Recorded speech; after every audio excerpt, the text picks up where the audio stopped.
몇 년 전에 미국 뉴욕주의 갑부들이 세금을 더 내겠다라고 하며 뉴욕주의 상위 1% 부요세 도입을 청원한 적이 있었죠. 뉴욕의 부자들은 뉴욕의 어린아이들 빈곤과 노숙인 문제, 그리고 사회 기반 시설 보수 이와 같은 것들에 재정을 투입하려면 소득 상위 1%를 대상으로 증세해야 된다라고 한 것입니다. 이와 같은 일에 미국 최고 부자 가문으로 뽑히는 록펠러가의 5대 손인 스티븐 록펠러와 그리고 월트 디즈니의 손녀 아비가일 디즈니, 투자 전문 회사 인터미디어를 설립한 레오 힌드러, 이와 같은 사람들이 뉴욕에 거주하는 40여 명의 이 갑부들이 이 청원서에 서명을 하게 되었죠. 그리고 2020년 새해가 시작될 때 마이크로소프트의 창립자이자 세계 제2의 부호라고 하는 빌 게이츠도 새해 저녁에 대해 생각하고 있는 것이라고 하는 제목의 블로그 게시물을 통해서 부자들은 지금보다 더 많은 세금을 내야 하며 거기에는 나도 포함된다라고 말했습니다. 부자들은 지금보다 더 많은 세금을 내야 되며 거기에는 나도 포함된다. 나는 세금 더 내고 싶다, 이렇게 말한 겁니다. 그것은 절대 쉬운 일은 아닙니다. 돈은 가난한 사람들뿐만 아니라 부자들에게도 똑같이 귀한 것이기 때문이죠. 그래서 평화로운 세상은 그것이 가정이나 학교나 직장이나 할 것 없이 사실은 누군가의 양보와 배려 그리고 희생, 그것으로 만들어지는 것이 평화로운 세상입니다. 그러니까 가정이 만약에 평안하다면 분명히 누군가가 가족들을 위해서 묵묵히 희생하고 있는 사람이 있기 때문에 그 가정이 평안한 겁니다. 가족 구성원들이 서로 양보와 배려가 있으면 가정은 그대로 하나님이 만드신 천국이 되게 되죠. 반대로 가족을 비롯해서 어떤 공동체이든 희생이 없고 자기 권리만 주장하게 되게 된다면 그대로 지옥이 될 수밖에 없습니다. 사실 이것은 원칙과도 같은 얘기인데 그것은 교회도 사실 마찬가지입니다. 서로 양보하고 희생하는 일들이 교회 안에 있게 되면은 그럼 그 교회가 천국처럼 행복하고 평화로운 것이 되지만 그 반대가 되면은 정말 교회만큼 힘든 것도 없다라고 하는 겁니다. 하지만 세상에 이루어진 대부분의 공동체가 천국이 되는 것은 쉽지가 않습니다. 왜냐하면 누구나 손해보고 희생하고 싶은 사람은 없기 때문에 그렇습니다. 할 수 없이 해야 되는 일이 있을 수는 있지만은 희생이 좋아서 그것을 즐기는 사람이 세상에 어디에 있겠습니까? 선악과 먹고 죄를 지어 오염된 인간의 본질이 이기주의적 욕망이기 때문인데 누구나 어떤 형편이나 사람은 자기를 먼저 생각하기 마련입니다. 이건 어떻게 할 수가 없는 인간의 본성과 같은 것이기 때문에 말입니다. 2008년 톰 로버츠 감독이 메가폰을 잡은 영화가 이 인트랜지트라고 하는 영화인데 세계 2차 대전이 끝나갈 무렵에 소련의 그 레닌그라드 수용소에 독일군 포로들이 잡혀오는 것으로 이 영화가 시작되게 됩니다. 포로들은 시베리아의 혹독한 추위 속에 수용소에 도착하게 되는데 세상에서 제일 추운 그 수용소에 포로로 끌려오게 되었고 그 포로들은 그 러시아 사람들, 소련 사람들을 핍박하고 죽였던 그런 사람들입니다. 그 추운 곳에 포로로 끌려와 줄을 이렇게 서 있는데 그런데 포로 중에는 온송되어 오는 중에 죽은 사람들이 꽤 있었죠. 서 있는 사람들이 시체들이 서 있는 사람들 앞에 이렇게 내려지게 되는 겁니다. 그런데 갑자기 서 있던 포로들이 우르르고 시체들에게 막 달려가는 겁니다. 그리고 나서 시체의 옷을 막 벗기기 시작합니다. 그 옷을 벗겨서 자기가 입으려고 하는 겁니다. 포로들은 타인들이 얻어맞고 또 굶주리고 자기 동료들이 죽는 것, 이런 것에 대해서 관심도 없습니다. 시체의 옷을 벗겨서라도 추위를 벗어나는 것, 남들보다 더 먹어서 굶주린 배를 채우고 어떻게 하든 다 죽을지라도 나는 살아야 된다. 그것만이 선일 뿐이다. 그렇게 생각하는 듯합니다. 사실은 포로를 관리하는 간수들의 삶도 좋은 환경은 아닌데 하지만 포로들과는 하늘과 땅과 같은 차이가 있죠. 인간에게 절박하다라고 하는 것은 모든 주어진 상황에 따라서 너무 다르지만 어떤 상황이든 바라는 욕망의 본질, 그것은 사실은 이기주의 그것일 뿐입니다. 세상에서 사람들이 힘들어서 불평하는 문제들은 생각만큼 그렇게 절박한 것들이 아닙니다. 당장 먹을 것이 없어서 막 불평하거나 원망하거나 그러지 않습니다. 당장 잠잘 곳이 없어가지고 걱정하고 그것 때문에 두려워하고 그런 사람들도 사실은 그렇게 많지 않습니다. 대부분 사람들의 걱정은 더 풍요롭게 쌓아놓고 쟁여놓고 또 보장받고 싶어하는 욕심 때문에 발생합니다. 인간은 언제나 자기만 압니다. 욕심이 잉태한 즉 죄를 낳고 죄가 장성한 즉 사망을 낳느니라 그렇게 말씀하셨는데, 선악과 먹은 인간의 마음엔 욕심이 가득하고 그렇게 욕심으로 죄를 지은 마음을 에레미야 선지자가 이렇게 말을 합니다. 에레미야 17장 9절에서 만물보다 거짓되고 심히 부패한 것은 마음이라 누가 능히 이를 알리오마는. 인간은 자기밖에 모른다라고 하는 것, 그것을 알고 있고 모든 것의 판단과 평가도 그 기준 위에 만들어지는 것에 동의합니다. 이기적일 수밖에 없는 인간, 그래서 그것에 대해 누구도 함부로 비판할 수도 없습니다. 모두가 다 이기적이기 때문에 말입니다. 성경은 이것이 죄로 인한 것이고 그 결과는 저주와 죽음이며 그 누구도 거기서 벗어날 수 없다 이렇게 말하는 겁니다. 원죄를 갖고 태어난 인간은 모두가 욕심으로 살고 욕심으로 죄를 지으며 죄의 결과로 저주를 받고 지옥에 갑니다. 한 사람도 예외가 없습니다. 감염병으로 국가마다 제일 먼저 취해진 조치는 입국 금지 그리고 공항 봉쇄 이와 같은 조치들입니다. 외국으로부터 들어오는 바이러스를 막아서 자국민을 보호하기 위한 일들인데 거의 모든 국가가 그런 조치를 취했고 또한 그것 때문에 모두가 힘들고 모든 사람들이 다 고통스러운 세월을 지금 살고 있습니다. 미국은 불법 이민자들을 막기 위해서 멕시코와의 국경에 흉물스러운 긴 장벽을 만들고 있었죠. 꼭 초등학생들이 옛날에 책상에 금을 그어놓고 넘어오면 안 된다고 말하던 것과 똑같은 그런 생각을 하게 만들었습니다. 유럽이 외국인 이주를 막자 수많은 사람들이 불법 이민을 시도하다 죽었습니다. 여러분 기억하듯이 바닷가에 엎어져 죽어있는 아이의 시신을 보는 것은 그건 정말 인간됨의 혐오스러움을 느끼는 그런 모두가 안타깝고 슬프게 모두를 만들었던 그런 일이었습니다. 불법 이민자들이 수십 명씩 자동차에 죽어있는 것을 발견했고 배가 뒤집힘으로 말미암아 수백 명이 죽는 일들이 자주 일어났습니다. 이런 것들은 어느 나라 그리고 또 누구로 특정되어 얘기할 수 없습니다. 크고 작게 모든 나라 그리고 모든 개인의 삶에 늘 일어나는 것이었습니다. 성경은 그것을 만물보다 거짓되고 심히 부패한 마음 거기에서 시작되는 것이라 이렇게 말씀합니다. 타인과 공동체에 대한 관용은 너무 귀하고 아름다운 가치이지만 인간에게 그것은 최소한의 자기 권리가 확보되고 그리고 또 보장될 때 베풀 수 있는 지극히 작은 배려일 뿐입니다. 자기 밥그릇이 조금이라도 위협받는 상황이 되면 인간은 즉시 돌변하는 존재이지요. 비인간적, 비관용적 존재로 변하는데 모두가 그 마음에서 예외가 없습니다. 그래서 성경은 모두가 죄와 저주로 죽게 된다 이렇게 말씀합니다. 인간은 자기 마음을 고치고 바꿀 수 있는 힘과 능력이라는 것이 없습니다. 그것은 거짓되고 부패한 마음으로 망할 수밖에 없는 존재다라는 뜻입니다. 아무것도 바꿀 수 없습니다. 그런데 또한 아이러니하게도 그것을 인식하는 것에서부터 구원이 시작된다고 하죠. 성경은 그렇게 거짓되고 부패해서 죽을 수밖에 없는 자신에 대한 인식, 그것에서부터 구원이 시작된다고 합니다. 그러니까 불가능한, 나는 정말 안 되는 것이구나 라고 하는 것을 깨닫고 구원자를 찾게 되는 것, 그 마음에 하나님이 오시는 것, 이렇게 말씀하는 겁니다. 스스로 아무런 방법이 없는 인간에게 하나님이 오셨습니다. 하나님이 인간이 되셔서 오심으로 구원의 길을 만들어 주셨습니다. 그 십자가의 우리 주 예수 그리스도이신데 성경이 그것을 이렇게 말하죠. 그는 근본 하나님의 본체시는 하나님과 동등됨을 취할 것으로 여기지 아니하시고 오히려 자기를 비워 종의 형체를 가져 사람들과 같이 되었고 사람의 모양으로 나타나셨으며 자기를 낮추고 죽기까지 복종하셨으니 곧 십자가에 죽으심이라. 아멘 하십시오. 죄값으로 죽는 인간, 아무런 방법이 없는 인간에게 하나님이 내려오셨습니다. 너희는 하나님께로부터 나서 그리스도 예수 안에 있고 예수는 하나님으로부터 나와서 우리에게 지혜와 의로움과 거룩함과 구원이 되셨으니.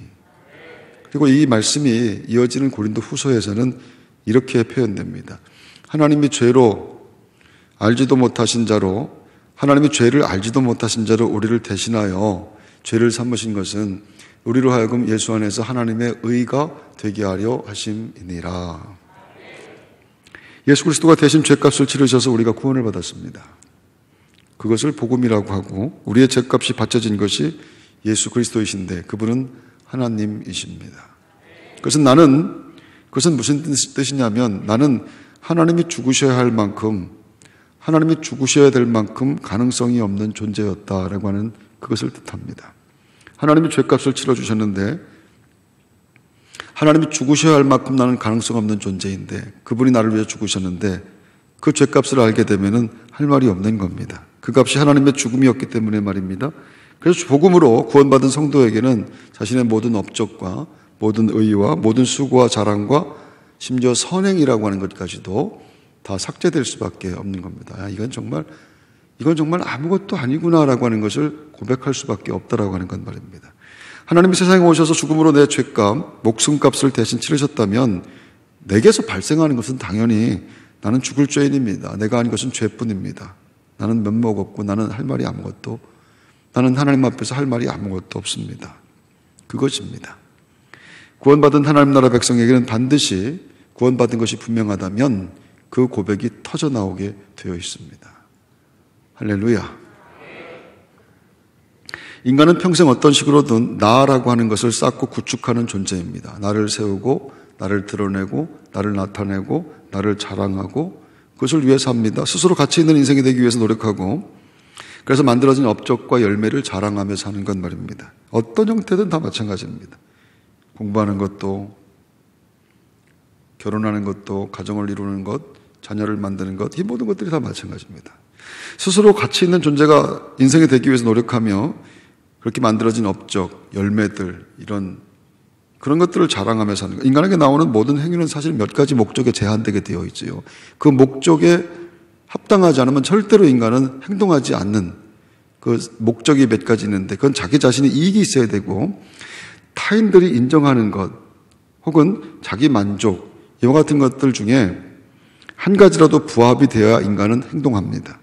그러니까 인간의 모든 행위는 다 자기를 위한 것이다 라고 하는 뜻입니다. 인간은 타인으로부터 인정받는 것, 나아가 타인이 부러워해주는 삶을 가장 귀한 가치로 삼는데 부러워만 해준다면, 인정만 해준다면 자기 목숨도 버릴 수 있습니다. 타인으로부터 부러움을 얻기 위해서 희생과 헌신도 마다하지 않는 그런 존재, 그게 인간입니다. 그것을 어느 철학자가 타인의 주체라고 했는데 타인의 시선이 내 삶을 결정하는 가장 중요한 요인이라고 하는 것이죠. 이를테면 우리가 하는 모든 행동들은 그것을 스스로 의식하든 의식하지 않든 남을 의식하는 것으로 만들어집니다. 타인들이 만들어 놓은 기준에 자신을 맞추려고 노력하고 애쓰고 몸부림치는 겁니다.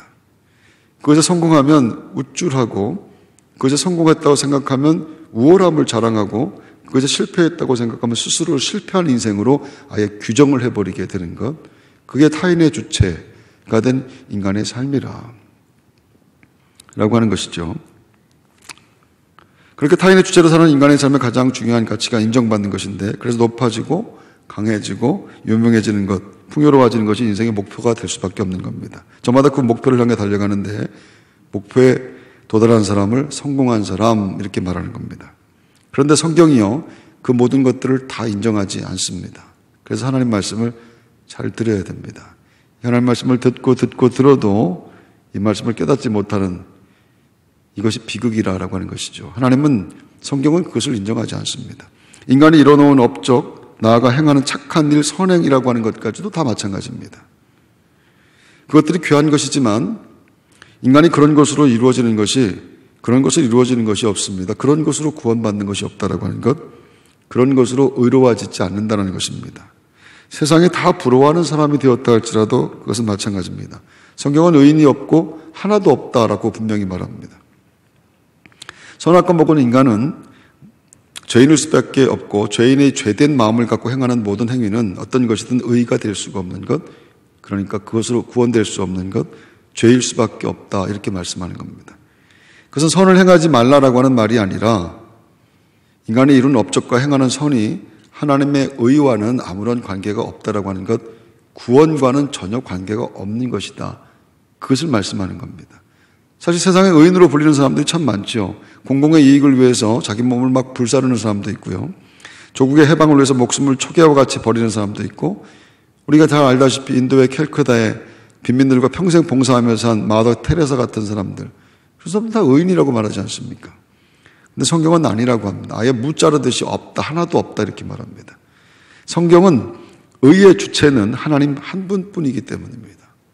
의의 주체는 하나님 한 분뿐이라 예수님께서 이 땅에 오셔서 모든 의를 이루셨다라고 하는 말씀은 세상의 모든 인간들이 만들어내는 의가 그게 의가 아니다라고 하는 말씀을 하는 겁니다.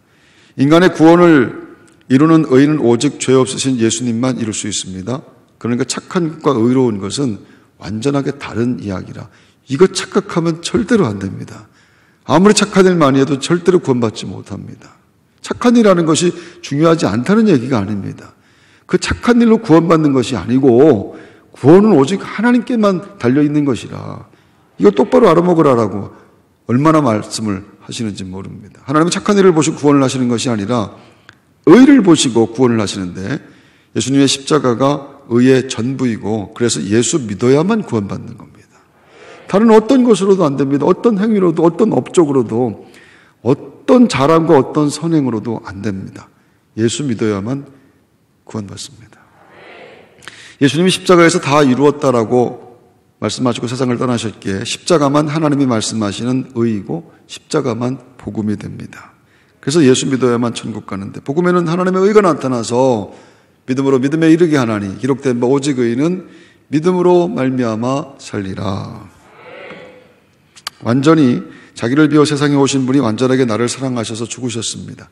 예수님이 내 목숨값을 대신 치르신 것인데 그것이 복음이고 그것만 복음입니다. 따라서 자기 십자가를 지고 주님을 따른다라고 말한다면 그것은 주님처럼 나는 나를 위해 살지 않습니다.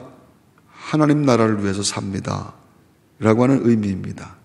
근데 그것이 어떻게 쉬운 일이 될 수가 있겠는가? 그것이 어떻게 내 힘으로 될 수 있는 일이 될 수가 있겠는가? 그것이 하나님의 의가 나를 위해 살지 않고 하나님 나라를 위해 삽니다. 라고 고백하며 살게 될 때 그곳에 하나님의 의가 부어지게 되는 것. 그것이 땅에 살지만 하나님 나라의 백성의 신분으로 사는 성도들의 존재 방식인 것. 여러분의 삶에도 나타나고 증거되는 은혜가 있게 되기를 바랍니다. 그래서 하나님의 은혜가 없으면 아무것도 아닌 겁니다. 하나님의 은혜가 부어지지 않으면 우리가 하는 어떤 행위를 할지라도 어떤 섬김과 봉사 어떤 것이라 할지라도 그건 아무것도 아닌 것이라. 십자가의 은혜가 아니면 아무것도 아닌 것. 내가 한 모든 행위는 그것이 비록 세상 모든 사람들이 박수를 치고 감격하고 인정해주고 존경하는 것이라 할지라도 그냥 다 쓰레기일 뿐이라. 그것 깨달으라고 하는 겁니다. 아무것도 아닌 것 자랑하고 살지 말고 그것 깨달으라. 하나님의 은혜가 부어지지 않으면 그건 다 그냥 쓰레기일 뿐이라 라고 하는 건 말입니다. 죄 지은 인간이 만들어낸 모든 것은 부패한 것이고 악합니다. 따라서 인간에게서 발생되는 양심이라고 하는 것까지도 썩은 것일 수밖에 없다라고 하는 것, 성도는 그것을 알아먹고 십자가를 붙잡는 사람들을 성도라고 하는 겁니다. 그것을 깨달은 바울이 그것을 깨닫고 말씀하잖아요. 나는 죄인 중에 괴수입니다. 나는 무익한 종입니다. 그러지 않습니까? 스스로 율법의 의로는 흠이 없다. 나는 율법의 의로는 흠이 없는 자다라고 했지만 그래서 십자가에서 드러나는 하나님의 의 앞에서 이건 아무것도 아니다라고 하는 것을 깨닫습니다. 스스로 흠이 없다고 자랑했던 내가 진짜 제일 나쁜 놈 맞습니다. 그런 고백이 바울에게서 터져 나오는 겁니다. 나만큼 의로운 사람이 있으면 나와보라고 그래. 그런 자랑으로 살았는데 하나님의 의 앞에서 이거 다 쓰레기 같은 것이라고 하는 것을 깨닫고 내가 제일 나쁜 놈 맞습니다. 온 국민이 감염병 재난으로 고통당합니다. 경제적인 문제는 아주 상상할 수가 없고 계속 진행될 겁니다. 정부가 준다고 하는 재난지원금은 일종의 재난값이라 할 수 있을 텐데 한 번 주는 것으로 해결될 수가 없겠지만 그래도 빨리 줬으면 좋겠습니다. 많은 사람들에게 힘이 될 듯합니다. 그러나 아무리 애를 써도 국가가 국민의 재난값을 다 지불할 수는 없을 겁니다. 그리고 누구도 남의 생명에 대해 책임질 수 있는 사람은 없습니다. 아무리 사랑하는 가족이라도 아무리 존경하는 사람이라 할지라도 그 누구도 남의 생명값을 대신할 수는 없습니다. 누군가가 값을 지불한다라고 하는 것은 참 고마운 일이죠. 무엇이든 말입니다. 내가 살게. 그런 말보다 정다운 이야기가 그런 말보다 아름답고 우아한 이야기가 있습니까? 여러분 내가 살게. 오늘 점심 제가 사겠습니다. 근데 식당을 닫아갖고 살지 못하게 되는데 말입니다. 부끄러운 고백이지만 제가 중학교 다닐 때 기억하는데 아버지에게 책값 받아갖고 다른 곳에 쓴 적이 꽤 있습니다. 영어사전 사게 돈 좀 주세요. 콘사이트 사게 돈 주고 딕셔너리 사게 돈 주시고 이름만 바꿔서 사전을 몇 권을 사는지 모릅니다. 어떤 친구는 군대에서 부모님께 총 잃어버렸다고 전화해서 총 사게 돈 좀 보내달라고 하는 친구도 있었고요.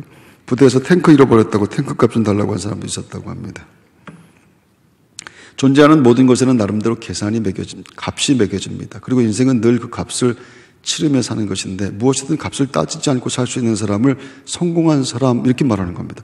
식당에 가서 음식을 시키면서 음식 값을 보지 않고 시킬 수 있는 사람, 백화점에 가서 옷을 고르면서 가격표를 보지 않고 살 수 있는 사람, 그런 사람을 성공한 사람 이렇게 말하고 그런 사람이 되는 것을 목표로 사람들이 애쓰는 겁니다.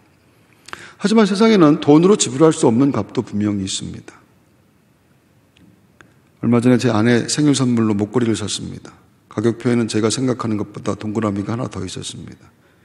깎아달라는 말은 제가 잘 원래 못하고 깎아주지도 않을 것 같고 깎아줘도 못 살 것 같아서 다른 것으로 샀습니다. 제 아내는 목걸이 가격 같은 거 잘 모릅니다. 비싼 건지 싼 건지 잘 모릅니다. 아내에게 선물했더니 너무 좋아서 감격하고 기뻐하고 그러지 않았습니다. 목이 안 맞는다고 바꿔오라고 했습니다. 마음에 드는 선물하는 것이 쉽지가 않아요. 왜냐하면 가격 때문인 겁니다. 사실은 비싼 거는 더 어떤 형태로든 좋을 수밖에 없겠죠. 모든 것은 값이 있는데 밥값, 책값, 기름값, 땅값, 집값. 그런데 모든 값 중에 가장 비싼 값은 목숨값입니다. 목숨값을 어떻게 산정할 수가 있겠는가? 바울이 빌레몬이라고 하는 사람에게 오네시모의 목숨값을 지불하겠다고 했죠. 오네시모는 빌레몬의 노예였는데 바울이 로마의 감옥에 갇혀 있을 때 그를 만나 신앙으로 인도했습니다. 오네시모는 바울을 통해서 구원받은 사람인데 그런데 바울에게도 감옥에 갇혀 있는 바울에게도 오네시모는 아주 중요한 사람입니다. 큰 도움이 되었는데 그럼에도 불구하고 바울은 그가 도망쳐온 노예인 줄 알고 주인에게 돌려보내려고 합니다. 그런 과정에서 빌레몬에게 오네시모를 용서해달라라고 청하기 위해서 쓴 편지가 빌레몬서 1장짜리 서신입니다. 당시에 도망친 노예는 대부분 엄한 처벌을 받았고 때로는 사형을 당할 수도 있었죠. 바울은 그것을 대신 계산하겠다라고 합니다. 그가 만일 불의를 하였거나 내게 빚진 것이 있으면 그것을 내 앞으로 계산하라. 내 앞으로 계산하라. 오네시모의 목숨값을 내가 계산하겠다라는 것입니다. 바울의 이 문장에는 하나님의 의라고 하는 것이 다 들어있습니다. 내 앞으로 계산해라. 성경은 목숨값을 죄값이라고 하고 죄값은 사망이라고 합니다. 그래서 목숨으로만 그 죄값을 갚을 수가 있죠. 예수님이 십자가에서 죽으셨습니다. 그것이 내 목숨값입니다. 그분이 대신 죽으심으로 내 목숨값을 치르셨습니다. 그래서 죄값으로 저주받아 죽어야 되는 내가 살아난 겁니다. 성도는 그것을 고백하며 찬송하는 사람들, 그것을 성도라고 하고 그것을 찬송하는 것을 예배한다 이렇게 말하는 겁니다. 하나님이 죄를 알지도 못하신 자로 우리를 대신하여 죄를 삼으신 것은 우리로 하여금 예수 안에서 하나님의 의가 되게 하려 하심이니라. 그 십자가에서 베풀어진 하나님의 사랑이 하나님의 의이고 그 의로만 우리는 구원받습니다. 예수 그리스도의 이름으로만 우리는 구원받습니다. 그분이 내 목숨값을 지불하셨습니다. 그것을 기억하며 찬송하는 예배하는 사람들입니다. 생각해보면 하나님이 너무 비싸게 나를 사셨죠. 그래서 땅에 사는 날에 하나님은 언제나 내 삶에 함께 하실 수밖에 없습니다. 너무 비싸게 나를 사셨기 때문에. 그래서 우리는 함부로 낙심하거나 좌절하거나 절망하면 절대로 안 되는 사람들입니다. 만만치 않은 세월을 지금 우리는 살고 있지만 넉넉하게 견디고 또 버티고 이기게 하시는 핏값으로 나를 사신 주의 은혜로 승리하는 사람들, 여러분 모두가 다 되시기를 주의 이름으로 축원합니다.